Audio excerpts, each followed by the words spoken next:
नमस्कार साथियों, स्वागत है आप सबका। साथियों, एक बहुत ही बड़ा इंपॉर्टेंट समिट हुआ है इंडिया और यूरोपियन यूनियन के बीच में।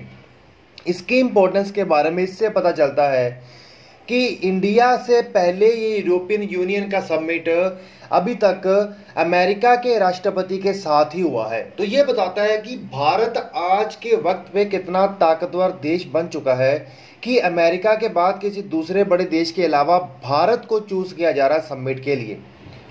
हालांकि समिट के अंदर काफ़ी सारे मुद्दों के ऊपर बात हुई, चाहे फ्री ट्रेड एग्रीमेंट हो, चाहे टेररिज्म का मुद्दा हो, या और कई क्षेत्रों में कोऑपरेशन करने की बात हो। लेकिन इसके अलावा भी जो सोचा था या फिर जो सोचा जा सकता है वही हुआ। साथियों, जर्मनी जो कई महीने से भारत का दुनिया भर में क्रिटिसिज्म करता आ रहा है, चाहे भारत का फार्मा सेक्टर हो, कि हमें किसी भी हालत में भारत को इतना ताकतवर देश फार्मा सेक्टर में नहीं बनने देना चाहिए था, उसने ये मौका यूरोपियन यूनियन के अंदर भी नहीं छोड़ा। यूरोपियन यूनियन के इस समिट के अंदर भी जर्मनी ने कहा कि कुछ देश बहुत ज़्यादा इस तरीके से गलत चीज़ें करते जा रहे हैं। इन सबको चीज़ों को बोलते बोलते भारत इससे पहले कि जवाब देता, नरेंद्र मोदी जी जवाब देते, उससे पहले यूरोपियन यूनियन के 27 देशों में से एक सदस्य फ्रांस उठ खड़ा हुआ और उसने कहा कि हम में से किसी भी देश को भारत को वैक्सीन को लेकर या वैक्सीन सप्लाई को लेकर किसी भी प्रकार का लेक्चर देने की ज़रूरत नहीं है। भारत ना कि केवल इस समय कोरोना के समय में बल्कि कई सालों से दुनिया भर में मदद करता आया है और जितनी उसकी कैपेसिटी है उससे कई गुना ज़्यादा मदद करता आया है। और आज भी जब दुनिया में इतनी प्रॉब्लम का समय है, भारत खुद भी इतना जूझ रहा है, फिर भी भारत दुनिया भर के अलग अलग देशों की मदद कर रहा है वैक्सीन को फ्री सप्लाई देकर।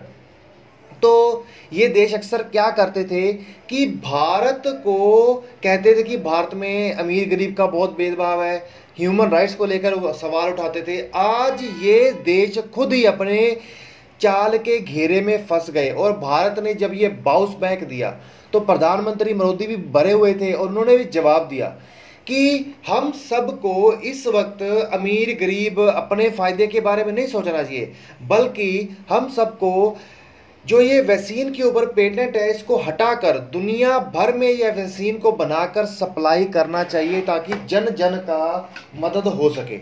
तो इससे एक बहुत बड़ा दुनिया को मैसेज गया है कि भारत तो मदद करना चाहता है लेकिन ये कुछ देश हैं जो नहीं ये काम होने देना चाहते। इससे भारत की छवि तो और मजबूत हुई। एक तो यूरोपियन यूनियन के समिट में भारत को बुलाया गया, ये बहुत बड़ी बात, इस भारत के डंके को माना उन्होंने।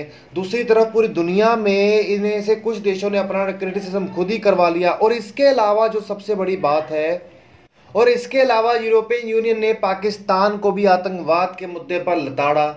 तो ये एक बहुत बड़ा भारत के लिए एक इनिशिएटिव कह लीजिए, क्योंकि अब जर्मनी बहुत बुरा फंस चुका है पूरी दुनिया के आगे इस समिट के बाद। तो अब या तो उसे भारत को पेटेंट देगा तब भी फंसेगा, नहीं देगा तब भी फंसेगा, पेटेंट छूट देने के मामले। कारण ये है कि भारत का फार्मा सेक्टर नो डाउट इतना पावरफुल ऑलरेडी बन चुका है और इसके बाद तो भारत का जो फार्मा सेक्टर और ज़्यादा पावरफुल बन जाएगा।